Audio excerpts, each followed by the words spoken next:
Thursday, everyone. It is Allison here from the Clear Perspective, and we are doing something totally different today and having two incredible ladies on the Clear Perspective, and I'm interviewing them both at the same time. So I'm going to introduce them, but I just want to first say hi. Welcome to the Clear Perspective. Thank you. Thanks for having us. This is absolute pleasure. This is exciting. I love conversations, and the more people you put in, the more fun it gets. Mm-hmm. Exactly. And you guys specifically talk about things that I'm very passionate about. So I'm really excited for this conversation today. And I'm also really excited because you just told me moments before we got on to the Clear Perspective that we have some exciting news to drop today. So stay tuned for that. But first, let me do the honors of introducing you guys. So Dr. Schwindt is the founder of Reclaim Your Balance, an optimized life coach and a retired dentist. So she encourages women dentists at risk of burnout, which we know is a very easy industry to burn out in, to be able to create a stellar work-life balance, harmony, optimize their whole life success, and prioritize their own well-being. So she had the firsthand importance of understanding what regular self-care looked like when she faced burnout as a dentist. She was a busy practice owner, a mom, and a busy dentist. So I love that you have that background experience to be able to help women not go through the same thing that you went through. And I see it all the time. I know Dr. Tindall, you see it all the time. It's such a huge topic in the industry. So these two ladies are working together to build something incredible, which I'm going to let you guys explain. But then let me introduce Dr. Tindall. So Dr. Tindall and I got to meet through a good friend that was outside of dentistry, which was kind of cool. And she's the founder of Balanced Doctor, where she supports busy women and physicians who juggle demanding careers and full family lives, so that she can help them by her accreditation as a life coach. So her and I took the same course, amazing certification that we both took. So she knows firsthand what it's like to be in the position of being a dentist, a mom, and also experience the challenging demands of that. So I'm going to let you guys kind of explain what you guys are working on together, and then we're going to dig into some questions, and really excited to kind of dig more deeper into how you help women dentists in the industry.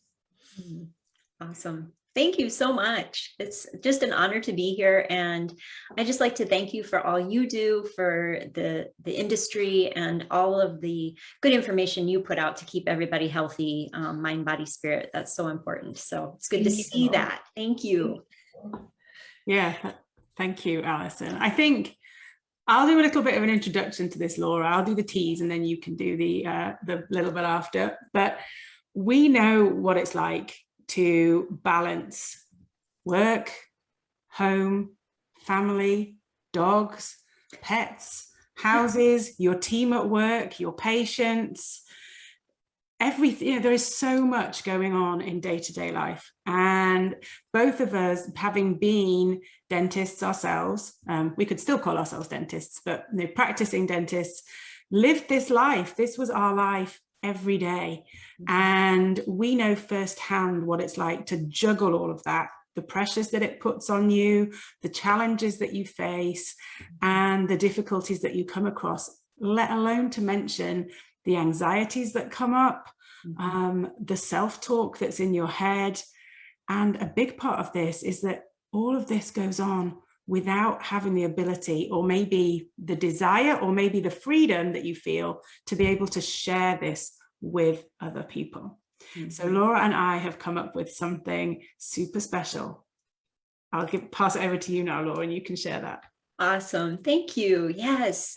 When you just said all that, I mean, my heart just went right back to that time, and I could feel the anxiety and the stress, and this came through a conversation that Karen and I had about how when we were in the thick of it, we would have loved to have a group of women where we could have real conversations about what we were really feeling, that we were scared or anxious or not feeling good enough, or feeling like an imposter, or not perfect enough, not as a dentist, a mom, a person, and losing sight of who we were. And so when we had this conversation and realized that we were we experienced some of the same emotions and feelings, we knew that other people did too. And we have talked to, many other women dentists and clients that have the same feelings. And we thought, why not create a special place just for women dentists to come and collaborate, to talk, have real conversations, to talk about the scary stuff, the stuff that makes them uneasy, but also to come with their wins and to problem solve and maybe even just have a little fun. But in really focusing on the whole body, mind, body, spirit, and bringing it all together in one special place. So without further ado, we are working on a private membership club for women dentists, and it is called the Mint Door. It is going to be dropping soon officially. We do have a website, so if you want to check it out and see, it's under construction right now, but there is a bit of information. So it's themintdoor.net, and we'd love to see you there. And so that's what we're working on together. I am so excited for that. It is so important. And I just want to honor both of you guys for, there are so many people that just stay in that like cycle of anxiety, of stress, of burnout, and they really don't do anything about it and they can't get out of it. But you guys did.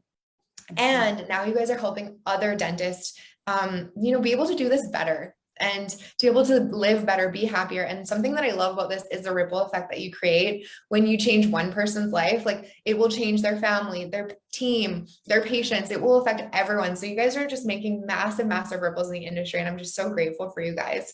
And I'm excited to dig into this a little bit more because, something that's interesting that happened for me this past year is I launched an academy called the Digital Dental Academy. We had all women show up for it. And we were teaching on technology. We were teaching on innovation, Instagram marketing, all these things. But the funny thing was when we interviewed the ladies at the end of the course, the thing that really, really resonated with them was how it was an all-female community. And they got to show up every Tuesday night and just have a conversation with people that they felt they were in a safe space. And we were there to talk about like clean checks and about like team management, but like really the questions that we got most of all were like, how do I handle my stress? How do I stop feeling like an imposter? How do I stop feeling like I'm not good enough? And I was just like, wow, like I get goosebumps when I think about this because it's just so crazy how we live through this and that we don't have a place to go. So I'm so glad that especially a female dentist in our industry, you're going to have a place to go. So I would love to know, Laura, like because like we said, people never get off this train sometimes and their health declines. And typically it's kind of like they hit a wall and then they change. So what was a tipping point for you that got you to kind of re-examine your lifestyle and really begin kind of like your healing journey? Oh, yeah. It's insidious because it's gradual. And so you start to think that this is just normal, how you feel, both physically, mentally, emotionally. You just think it's part of the job, part of getting older, part of being a mom, your hormones, right? And I think the tipping point for me was a conversation with my husband that turned into a little bit more than a conversation. And he kind of just said, something's got to change. And that just hit me in my heart. And when I really dug into that sentence, I realized that I had gone so far away from my core values, trying to be busy, trying to be successful, trying to grow a practice. And I had gotten away from the core values of making sure that I had enough to give, not just my patients and my team, but my children and my family and myself. And I was completely out of whack. I was way out of balance. And so that really was the tipping point. And just having a discussion about when I first started, what were those core values and can I get back to them? And the answer is yes. That's amazing. It's hard to sometimes like slow down enough to actually remember those things, but I'm glad that you were able to like take that time and really be like, okay, I need to make a change today and then actually make that change. That takes a lot of strength. So Karen, with you, like you work, you have a concept called WorkLife Synergy. So tell me a little bit more about how you use that with your busy dental clients. Yeah, so work-life balance is a term that's just used so much. It's, you know, it has its own hashtag with like millions of like hits on work-life balance. But work-life balance implies that things need to be 50-50. We've got half work, half life, and that's how it should be. And so many people struggle day to day and think that they're failing because they cannot create 50-50. So the work-life synergy concept that I created has come from the fact that instead of having two separate parts of our lives, which we try to balance because that's impossible, we take the various different aspects of our lives, all facets, from being the dentist, being probably as a dentist as well, you're also the plumber who sorts out all the pipes, and when it doesn't go wrong, you're the technician, you're the computer person. You know, even at work, there's so many roles. And then add on top of that, parent, dog mum, house manager, taxi driver for children on an evening, all these things, and bring these parts of your life together. And when you can see yourself as a whole, it's allowing all these parts to work together. And that's where the synergy comes from. And it's much more, once you are able to take on this concept and put it into place, and there is a system for it, but then you're able to kind of feel that you're thriving in all aspects of your life rather than feeling that you're not doing a good job in either. Yes. Oh my gosh. I feel like that's something that I hear all the time. Like I'm doing so many things, but I don't feel like I'm doing a good job at any of them. No, that makes total sense. And I love that concept. And so Laura, like how kind of like in terms of like that concept and like your own concept, like how do you manage to stay personally balanced now? Well, you know, it's an interesting concept because I think that the word balance is, we need to remember that we are constantly balancing. You don't become balanced. And so we are constantly walking that tightrope and adjusting our stick so that we can stay balanced. And so that's really what it is. It's an oscillation, and looking, like Karen said, between all those facets of our life. There's an oscillation. One day I may have more energy placed into family than work, but the next day maybe it oscillates the other way. And so having some grace with yourself and knowing that you can't do it all every day, all the time. You can do parts of it on a daily basis, and looking at the whole and saying, okay, you know, like doing an end of the week check and saying, how did I do this week? What do I need to course correct next week? Doing that at the end of a month, doing it at the end of the year, all of those things. And then taking that as a whole. And then just really important too, is to remember to shut down. Yeah. We are on all the time and we are in high focus mode. So we need to give our brain and our body and our spirits real rest. Not getting on our phones, not playing video games or watching Netflix, but real rest. So just really consciously thinking about, gosh, I had a really intense day. Instead of surfing the net, I'm going to take a walk without my phone. 100%. And I love that you say that, because like, I think something that causes, I mean, myself more anxiety is thinking that I have to be something, or like achieve something like kind of forever. But the reality is like, it is those like small daily decisions every single day. And it's usually like the small moments that we make a decision to put our phone away and take a walk or focus on our partner or focus on our children, that like, those are the moments that help us be balanced. It's not like this like revolution where we need to go to this retreat and, you know, become something. It's really just those moments every single day that we get better and we remain balanced. So I feel like I resonate with that so much. And it's also like, that's the good news of this. The good news is you can start today. The good news is you can do it right now. And you don't have to wait. Something that Yes. my coach said to me recently, she was like, I was like, I've got a lot of deadlines coming up. This quarter is really busy. And she's like, I don't care. What would it take for you to thrive right now? And I was like, interesting, like, because it's those small daily decisions. Mhm. Yeah, they add up there. It's like a compound effect. So yeah. I love that. So if you could, like, if somebody was listening and they were like, oh, this resonates, like, what would you say kind of for both of you guys? Like, what would you wish that you would have known sooner? Like, what would you wish that you would have known, you know, before you hit the wall, before, you know, what would that be?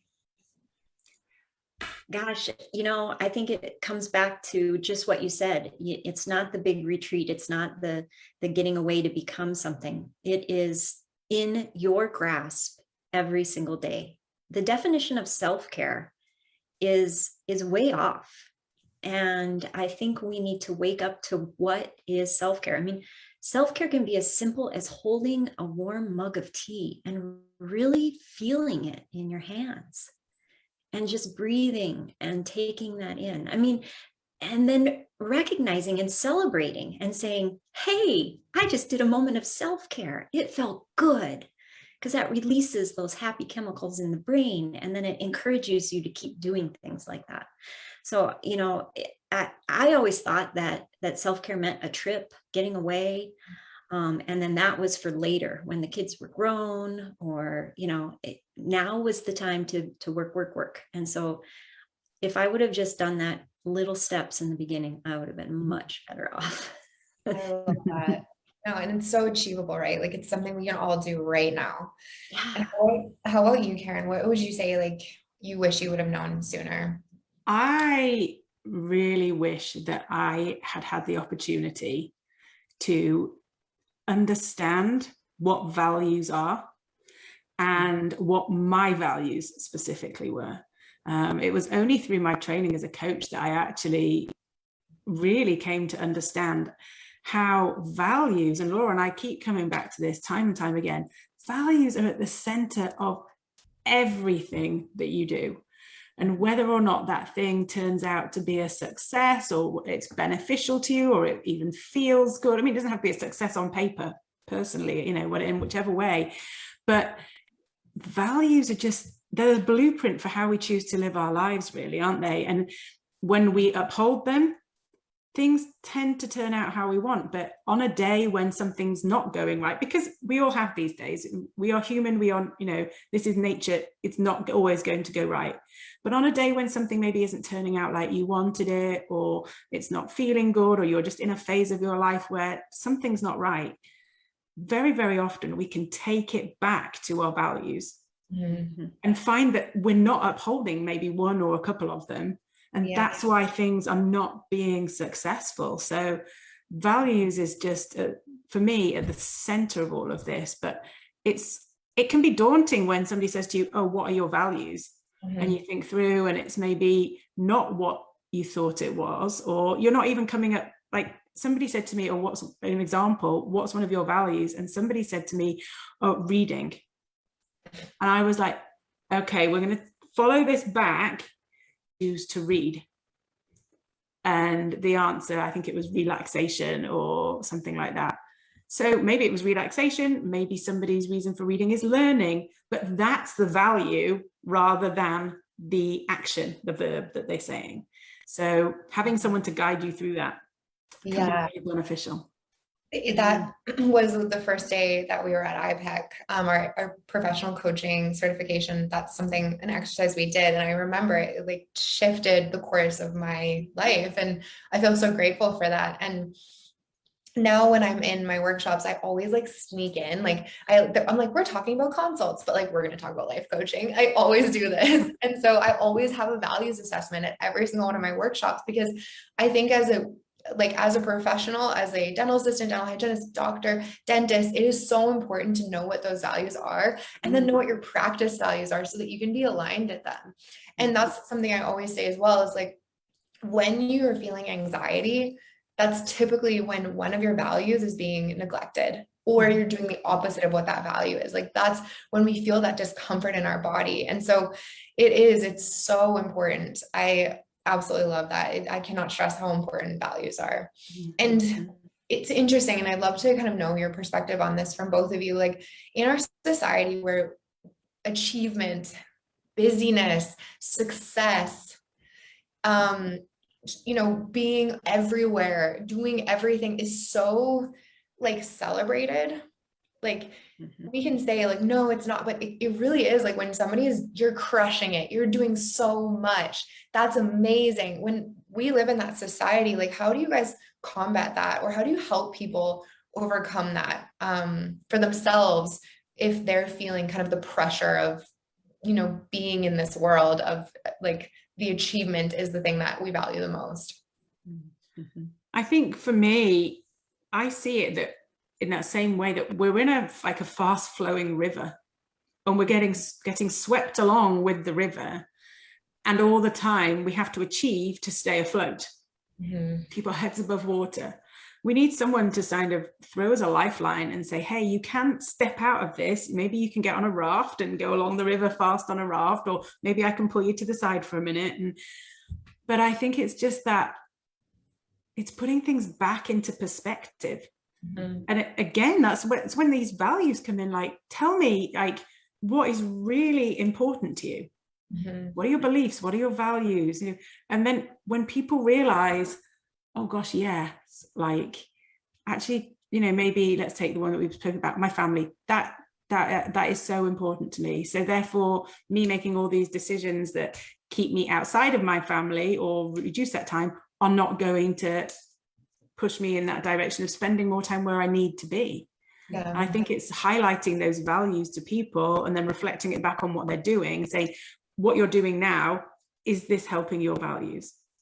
And also being kind to ourselves, that there are some days, like Laura said, where yes, we need to be the person who does more work, because those days happen, but don't beat ourselves up about it, because we know that we're at the top of this roller coaster curve, maybe on work, and then next week it might not be so bad, and we can give that time. So just forgiving to yourself, I think. Yeah, I love that. Absolutely love that. What would you say, Laura? I think that it's so interesting, but to figure out your values takes a little bit of time and introspection. And a lot of times, maybe even somebody outside help to guide you, like Karen said, to guide you through the process. And I think when we're so busy achieving, crushing, we don't take time for that because we don't feel like that's important. And yet when we do, all the achievement that we truly care about ends up falling into place in a much easier, simpler, less effort way. And so I think that is just, there's beauty in just some solitude, some deep thinking, some journaling, some getting some help from a life coach, or a good friend to just kind of give you some feedback, and then really doing those assessments and taking time. It's amazing. When we operate from those values and we know what those values are, there's still hard decisions that need to be made, and there's still things that we wrestle with. But usually what happens is we make a decision and we feel good about it, and then everything else kind of falls into place. 100%. Yeah. And so then what is your definition of achievement? Is your definition of achievement running yourself ragged and until you can't give anymore? Or is it every day showing up as the best version of yourself? And that's a different definition every day. Yes, it absolutely is. I love that. And I do think like we're all life coaches here. And we're also have been working in dental for however many years we have. But I think that's something that I've realized is like that accountability piece of like having that person in your schedule. Like it's an appointment with my life coach, but it's actually an appointment with myself. It's like non-negotiable. Like I like it when my coach is like, I'm going to charge you if you don't show up to your appointment. And I'm like, okay, I'll come. And I always feel better when I go to it. I always am more like clear in my mind what the priorities are. I'm always better for it every single time. But sometimes I resist it because sometimes I'm like, I don't have time for this. I need to like get to this deadline. And so having, like, I would say to make this easier for yourself, if you're kind of on that track, if you're on that running wheel, find someone else to pull you out of that river, like Karen said, like get them to send you that lifeline and put it into your calendar. Because sometimes we'll be like, I'm going to journal, I'm going to, do some like self-reflection. And sometimes when we're on that like hamster wheel, we literally need somebody else to take us off of it. Mm-hmm. So that's why I feel the work that you guys are doing is just so important. And I'm just so thankful for you guys. So let me ask you this. Laura, if you could give somebody 3 things to focus on to make sure that they're living their best life, like what would you say? If somebody could walk away with just 3 things that they can focus on to like show up better every single day, what would you say it would be? Well, my number 1 would be sleep. I used to think that I didn't need it, especially when the kids were little. 3-4 hours a night was, the norm. And it's amazing how much that affects every aspect of your life. So I would say number 1 would be sleep.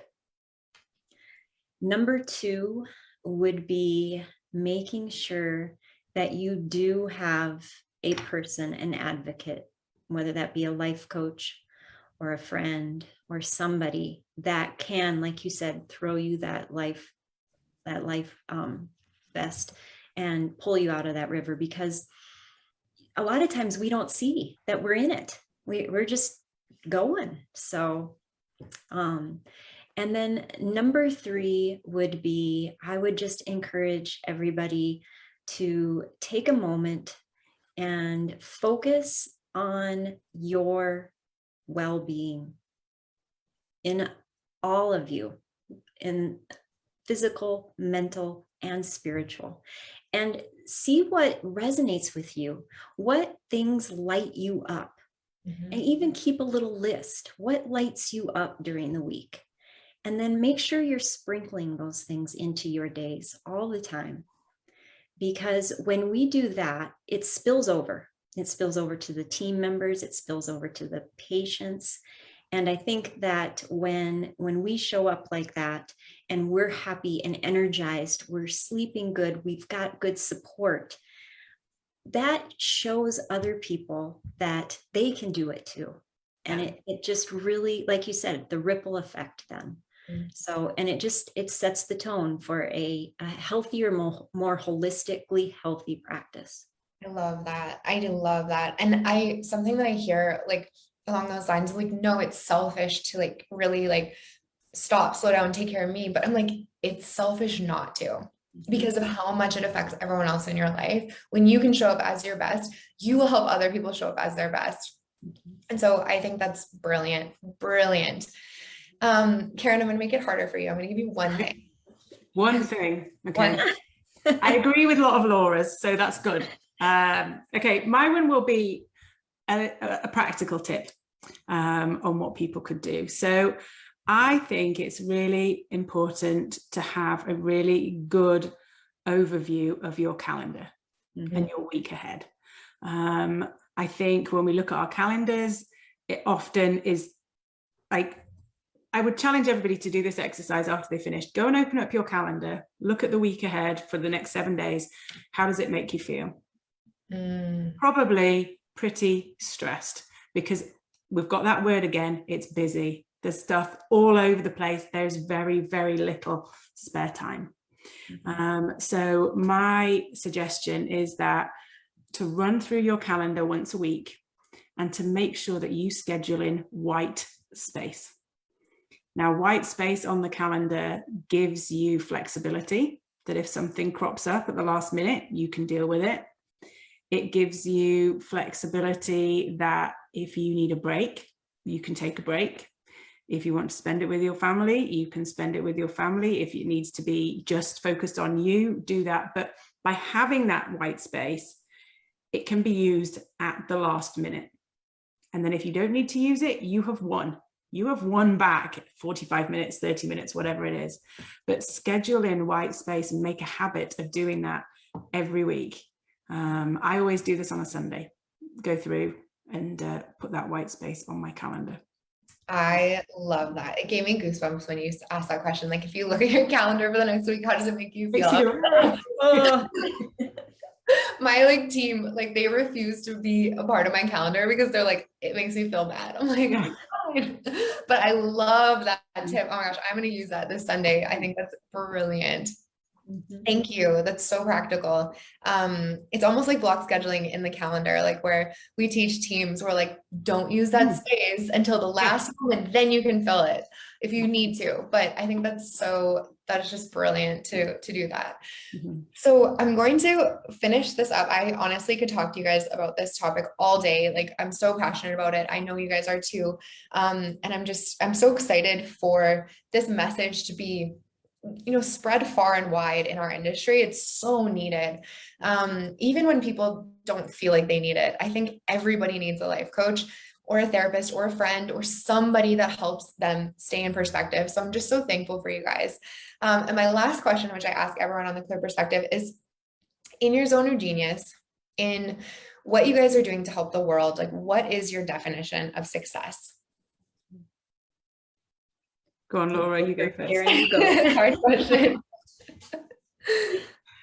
I think for me, my definition of success is to be able to live a life where feel like you're in control of it and it's not running away with you and you're not being governed by life, you are governing it. And whether that's understanding your values, whether that's creating boundaries, but just understanding more about yourself. And that process of self-discovery is going to make you successful. Mhm. I That would love be mine. that. That's Thank very you. good. Yeah. I would say that when I lay my head down on the pillow, or when you lay your head down on the pillow, you can say, today I spiraled up a little bit. I closed the gap between who I am and who I want to be, my future self. One thing that I spiraled up with. And if I had a day where it spiraled down, instead of feeling ashamed, guilty, I look at that closely and say, what do I need to do? Mhm. What one little thing can I do tomorrow to set that spiral going back in the upward direction? Oh, I love that. I love that because it's like achievable every single day. Like I know our listeners or our watchers are going to be walking away with a lot of like very tangible, very, useful strategies that they can take on. And also just a reminder to think about these things, to like really settle into them and assess, like always just assess, like, how are you? Where are you at? What do you need right now? It's so, so powerful. So I want to honor you guys. I want to acknowledge you guys both. Like you inspire me all the time.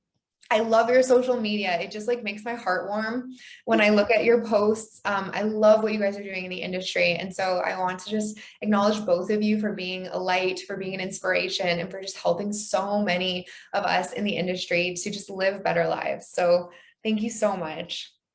Thank you. And ditto right back to you. Thanks for all the inspiration and the light and beauty you put into the world. And I love the fact that you go into your clients' offices and do a little life coaching every time. That's brilliant. So thank you. Yeah, it's been super fun as always to chat with you, Alison. And yeah, we're looking forward to catching up in Miami next week. Yes, exactly.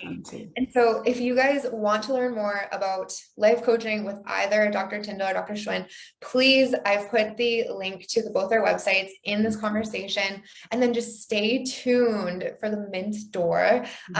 Where can they learn a little bit more about that? Like when can we expect to find out more? We have an official website, themintdoor.net. So you can find out a little bit. Like I said, it's under construction, but it's functioning.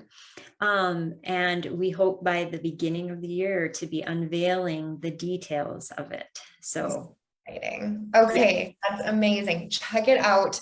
Highly encourage you guys to be able to find resources, support, it will change your year. So thank you again so much for your time today, and I will talk to you guys soon.